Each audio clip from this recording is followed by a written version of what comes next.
दोस्तों ये है मिस्टर कुमार, 45 साल के एक सिंपल मिड एज पर्सन जो कि एक सादी सी ज़िंदगी जीते हैं। ना कोई ब्रांडेड कपड़े पहनते हैं, ना महंगी कार ड्राइव करते हैं और ना ही फैंसी रेस्टोरेंट में डिनर करते हैं। इनका फैमिली बैकग्राउंड भी बिल्कुल हम्बल है। इनके फादर एक साइकिल रिपेयर की शॉप चलाते थे, जिसके एक कारण इनकी इनकम से बस 2 समय के खाने का गुजारा ही हो पाता था। इन सब के बावजूद आज मिस्टर कुमार एक वेल्दी पर्सन बने हैं। उनकी नेटवर्थ 9 करोड़ रुपए है और ये सब उन्होंने कैसे कमाया ये अब हम जानेंगे। लेकिन उससे पहले मैं आपको मिलवाना चाहूँगा मिस्टर कपूर के साथ। मिस्टर कपूर की एक खुद की साइकिल मैन्युफैक्चरिंग कंपनी है, जिसे कि उनके फादर ने फाउंड किया था, लेकिन अब उसकी कमान मिस्टर कपूर संभालते हैं।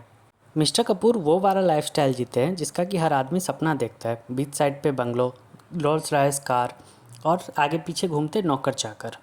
और हर वो सुविधा मिस्टर कपूर को विरासत में मिली है जिसका कि एक इंसान इमेजिन कर सकता है। लेकिन अगर मैं कहूँ इन सब के बावजूद मिस्टर कपूर की नेटवर्थ 0 है, तो क्या आप बिलीव करेंगे? आई नो ये बिलीव करना बिल्कुल मुश्किल है, लेकिन यही सच है। इनफैक्ट वो कई करोड़ के कर्जे में डूबे हुए हैं और ऐसा हुआ है उनके एक्सट्रीमली एक्सपेंसिव लाइफस्टाइल के वजह से। माना कि उनकी इनकम काफ़ी हाई है, लेकिन उन्होंने उस इनकम से एसेट बनाने के बजाय लायबिलिटीज़ इकट्ठी करी है, जिनको अब मेंटेन करना उनके लिए काफ़ी मुश्किल हो रहा है, जिस कारण उन पे कर्ज बढ़ता जा रहा है। तो दोस्तों मिस्टर कपूर की स्टोरी हमें सिखाती है कि अमीर कैसे ना बना जाए, जिसे कि अवॉइड करना ही समझदारी मानी जाएगी। तो ऐसे में बचता है मिस्टर कुमार का तरीका। मिस्टर कुमार एक 5 स्टेप रूल को फॉलो करते आए हैं, जिसकी बदौलत आज वो एक वेल्दी पर्सन बने हैं। अमीर बनने के लिए आप भी इन 5 स्टेप को ध्यान से सुनना। स्टेप नंबर 1 है पे योरसेल्फ फर्स्ट। मिस्टर कुमार ने अपने कैरियर की शुरुआत 20 के एज से करी थी और उस समय उनकी सैलरी 20,000 पर मंथ की थी, जो कि काफ़ी बेसिक है। बिसाइड्स लो इनकम, उन्होंने हमेशा ये रूल फॉलो किया कि वो सबसे पहले खुद को पे करते थे। जैसे ही उनकी सैलरी उनके अकाउंट में क्रेडिट होती है, वैसे ही सबसे पहले वो एक सेट अमाउंट को साइड में रख लेते हैं और जो बचा हुआ है उससे खर्चा करते हैं। इससे उनको लगता है कि उनकी सैलरी उतनी ही है। जैसे कि मिस्टर कुमार 5,000 को सैलरी मिलते ही साइड कर लेते हैं और ऐसा मान लेते हैं कि उनकी सैलरी 15,000 है। अमूमन लोग इसका उल्टा करते हैं, वो पहले खर्चा करते हैं और देन जो अमाउंट बचता है उसे सेव करने की कोशिश करते हैं और इस वजह से उनके पास कोई सेविंग होती ही नहीं है। देन मिस्टर कुमार अपने सेविंग्स को ऑटोमेट कर देते हैं और जिससे ऑटोमेटिकली उनकी सेविंग इन्वेस्ट हो जाती है। सेकेंड स्टेप जो था वो था make your money work for you, building passive income sources. Mister Kumar एक वाइज पर्सन थे और लाइफ एक्सपीरियंस से इतना तो समझ ही चुके थे कि ज़िंदगी भर काम करते रहना या ज़्यादा पैसे कमाने के लिए ज़्यादा मेहनत करना शॉर्ट टर्म में तो इफेक्टिव हो सकता है, मगर लॉन्ग टर्म के लिए एक अच्छा प्लान नहीं है। जब हम जवान होते हैं तब हम हार्ड वर्क करके पैसे कमा सकते हैं, लेकिन जैसे जैसे हमारी एज बढ़ती जाएगी हम उतनी मेहनत नहीं कर पाएंगे एंड दस हमें यंग एज में ही पैसिव इनकम सोर्सेज के लिए प्लान करना होगा।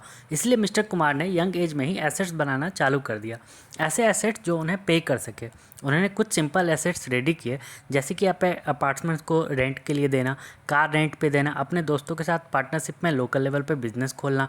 जैसे मल्टीपल एसेट्स मिस्टर कुमार ने बनाए।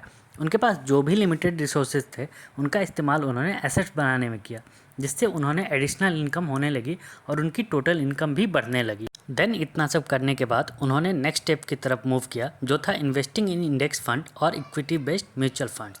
मिस्टर कुमार अपनी सैलरी से 5,000 रुपये सेव करते थे और उन्होंने साइड हसल करके कुछ और रिवेन्यू स्ट्रीम भी बना लिए थे, जो कि रिसेंट पॉइंट पे आपने जाना। तो अपने रिवेन्यू स्ट्रीम को मदद से वो मंथली 10,000 रुपये सेव कर लेते थे और ये सब वो सक्सेसफुली कर रहे थे। लेकिन अब पैसों से पैसे कमाने की बारी थी, जिसके लिए मिस्टर कुमार के पास एक तरीका ये था कि वो अपनी सेविंग्स को इन्वेस्ट कर दें। अब इन्वेस्टमेंट के उनके पास कई सारे तरीके थे, जैसे कि डायरेक्ट स्टॉक वो खरीद सकते थे, क्रिप्टोज़ में इन्वेस्ट कर सकते थे या फिर म्यूचुअल फंड बाई कर सकते थे। लेकिन क्योंकि मिस्टर कुमार जॉब भी करते थे और साइड में थोड़ा बहुत साइड हसल भी उनका चल रहा था, इसलिए उन्होंने बेहतर समझा म्यूचुअल फंड में इन्वेस्ट करना। म्यूचुअल फंड में भी पैसिव मैनेज म्यूचुअल फंड, जैसे कि इंडेक्स फंड में इन्वेस्ट करना उन्होंने चूज़ किया। टोटल 15,000 पर मंथ की इन्वेस्टमेंट से मिस्टर कुमार ने शुरुआत करी और जैसे जैसे उनकी इनकम बढ़ती गई वैसे वैसे उन्होंने अपने खर्चे बढ़ाने के बजाय अपने इन्वेस्टमेंट को लगातार बढ़ाया और 25 साल बाद, जिसके कारण अब 45 का होने पर उनकी नेटवर्थ लगभग 9 करोड़ हो चुकी है। आप यहाँ देख सकते हो स्टार्टिंग में उनका इन्वेस्टमेंट अमाउंट 15,000 पर मंथ था। देन नेक्स्ट ईयर से उन्होंने इसे 10% से बढ़ा दिया और ऐसा वो करते रहे और कंपाउंडिंग की पावर से और एसआईपी के मैजिक से उनकी नेटवर्थ 9 करोड़ टच हो गई।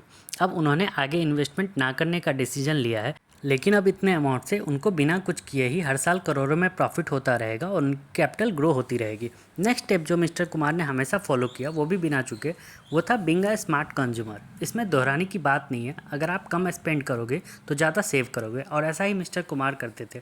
टीवी या फ़ोन पे आने वाले एड्स को देख के वो कभी भी कोई परचेजिंग डिसीजन नहीं लेते थे।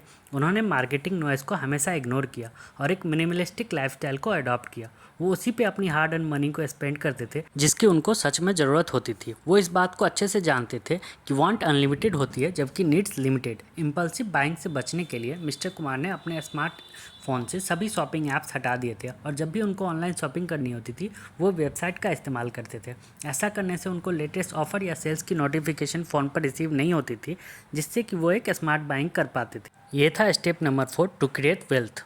लास्ट स्टेप जो आता है वो है सराउंडिंग योरसेल्फ विथ विनर्स। एक अमेरिकन ऑथर हैं जिम रवान, जिनकी एक बात बहुत फेमस है। वो कहते हैं हम उन 5 लोगों का एवरेज होते हैं जिनके साथ हम सबसे ज़्यादा समय बिताते हैं। जो लोग हमारे सबसे करीब होते हैं वो हमारी चॉइसेस को अफेक्ट करते हैं, हमारी थिंकिंग, इवन हमारी सेल्फ स्टीम को भी अफेक्ट करते हैं। ये बात मिस्टर कुमार भी जानते थे, इसलिए उन्होंने विनर्स के साथ रहना चूज़ किया। अब उनके दोस्त और रिश्तेदार तो ऐसे थे नहीं जिनके साथ रहकर वो एक ग्रेट पर्सनैलिटी बन पाते, इसलिए उन्होंने चूज़ किया Warren Buffett and Ratan Tata जैसे महान लोगों के साथ रहना।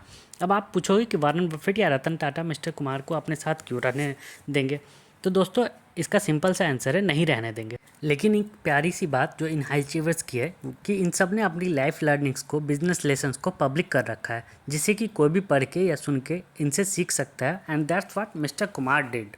तो दोस्तों अगर आप भी मिस्टर कुमार की तरह वेल्दी पर्सन बनना चाहते हैं और सक्सेसफुल होना चाहते हैं तो इन 5 स्टेप को आप भी फॉलो करें और जल्द से जल्द सक्सेसफुल बनें। दोस्तों अगर आपको ये वीडियो पसंद आया तो इस वीडियो को लाइक करें, कमेंट करें और हमारे चैनल को सब्सक्राइब करें।